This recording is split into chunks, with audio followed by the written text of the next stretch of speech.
Bonjour à tous et bienvenue pour une nouvelle vidéo Marprod. Alors vous-même, vous sachez, mais en ayant vu la petite miniature de la vidéo, vous savez que je vais monter une Hobby Arch LED lampe de chez Green Stuff World, dont voici le paquet à l'écran. Alors, l'occasion de vous montrer un peu ce que vaut le matériel. Merci à Green Stuff World de me l'avoir envoyé.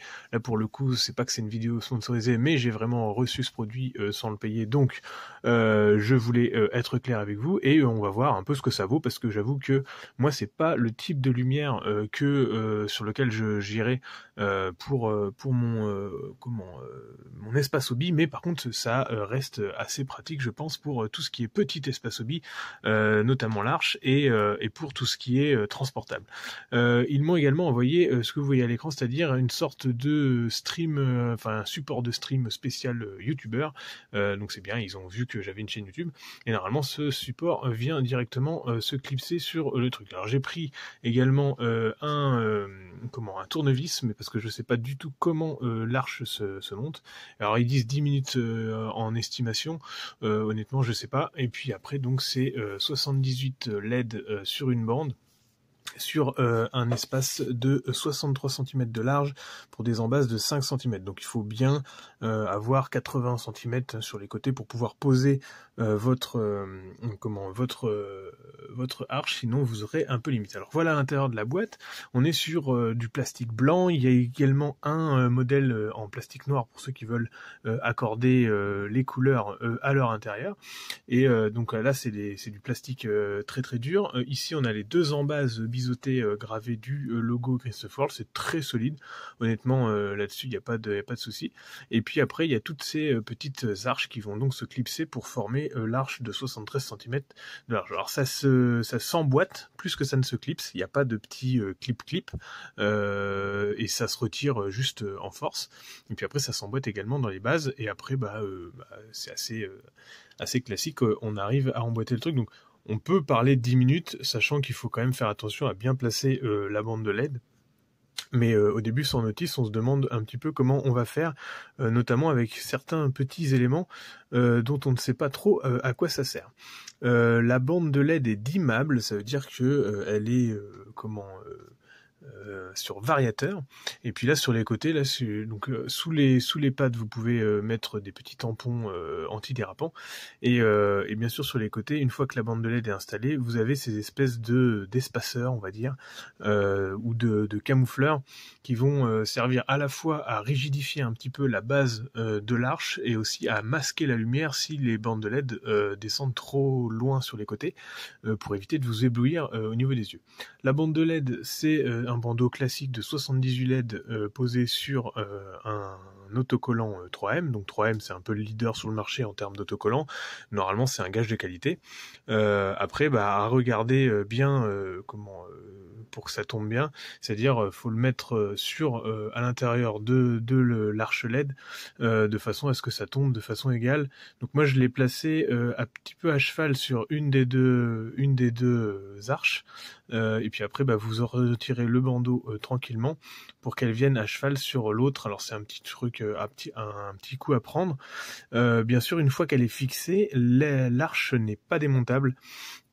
Et ça, c'est peut-être un petit peu dommage. Peut-être qu'il aurait fallu faire une sorte de glissière un peu souple sur laquelle vous venez emboîter et coller votre LED, pour pouvoir éventuellement démonter l'arche et la transporter à loisir. Là, c'est clairement pas le cas. Donc là, je suis en train d'emboîter les côtés. Je trouve ça un petit peu laborieux, notamment si vous avez mal centré votre bande de LED, et notamment ces espèces d'espaceurs sont pas vraiment utile, je trouve, puisque de toute façon la bande de LED n'est pas assez grande, si vous l'avez bien centrée, pour descendre suffisamment sur les côtés et vous éblouir. Donc j'ai pas trop compris l'utilité de ces espèces de trucs blancs, et notamment là il me reste des espèces de petits profilés blancs. Je me suis dit que c'était des clips à mettre entre les deux, mais honnêtement ça tient pas du tout, sauf si vous les collez. Donc là je les ai mis en place, mais une fois que l'arche est montée, il retombe tout seul.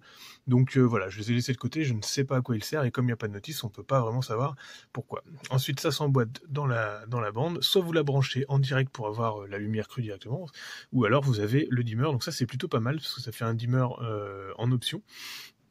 Et donc on va voir ce que ça donne au niveau lumière une fois branché. On est sur du 6400 Kelvin, ce qui est la lumière qui est recommandée pour avoir une belle qualité de lumière et notamment de belles couleurs sur vos figurines. On est entre, on va dire, 5500 et 6800 quand vous prenez une lumière LED pour votre bureau, c'est ce qu'il faut prendre. Donc vous voyez, c'est assez cru comme lumière, mais comme c'est sur variateur, vous pourrez largement voir ce que ça donne. Donc là, on a vraiment sur une arche qui efface toutes les ombres, donc c'est plutôt bien pour la peinture. Je vous mets dans le noir complet pour qu'on puisse voir et puis voir un petit peu ce que ça donne le LED. Donc vous voyez, le variateur permet de baisser l'intensité ou au moins de la régler. Moi je trouve qu'à position max, c'est un petit peu trop cru, donc je la descends un tout petit peu.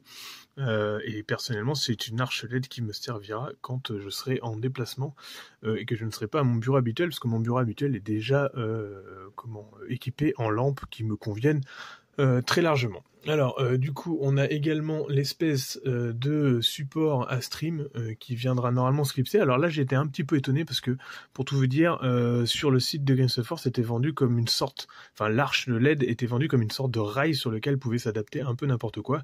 En fait, c'est pas du tout un rail, c'est vraiment une arche normale.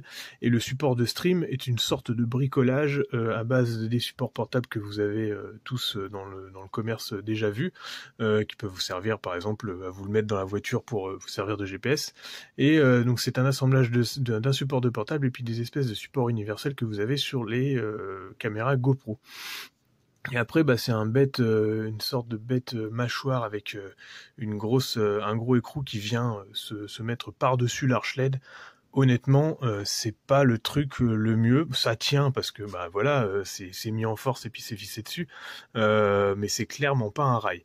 Je pense qu'il y a quand même mieux au niveau système. Je pense que ça peut dépanner si en effet vous êtes un streamer et que vous êtes en déplacement par exemple sur un salon et que vous voulez faire un petit live.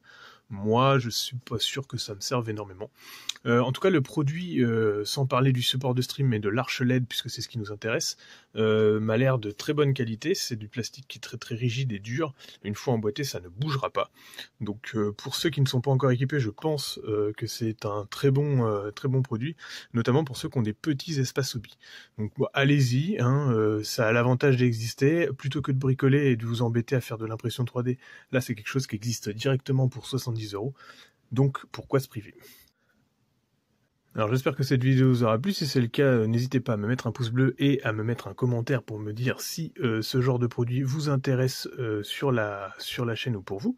En tout cas, n'hésitez pas à me soutenir si c'est possible pour vous via Utip, et sinon suivez-moi sur les différents médias, j'ai un Instagram, une chaîne Twitch et bien sûr cette chaîne YouTube. À bientôt à tous et bon modélisme.